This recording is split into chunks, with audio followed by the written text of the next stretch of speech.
साम्राज्य सामान्यांचा असामान्य आवाज। मिरज शहरातील निखिल विलास कलगुटकी खून प्रकरणात संघटित गुन्हेगारीला मोठा धक्का देत सुनील फुलारी विशेष पोलीस महानिरीक्षक कोल्हापूर परिक्षेत्र यांनी 15 आरोपींवर मोक्का लावण्यास मंजुरी दिली आहे।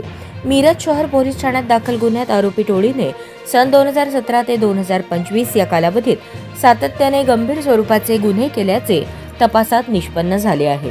प्रथमेश सुरेश ढेरे वय 25 राहणार मिरज हा टोळी प्रमुख असून त्याच्यासह एकूण 15 जणांनी मिरज शहर परिसरात संघटित गुन्हेगारीची टोळी उभी केली होती। खुनाचा प्रयत्न, खंडणी, दरोडा, बेकायदेशीर शस्त्र बाळगणे, दहशत निर्माण करणे अशा गंभीर स्वरूपाच्या गुन्ह्यांमुळे नागरिकांमध्ये प्रस्थापित करण्यासाठी या टोळीने हिंसाचाराचा वापर केल्याचे स्पष्ट झाले।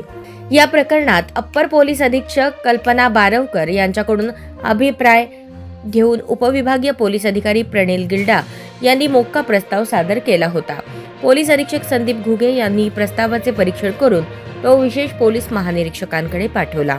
अखेर संघटित गुन्हेगारीचा बिमोड करण्याच्या उद्देशाने मोक्कांतर्गत कारवाईस मंजुरी देण्यात आली।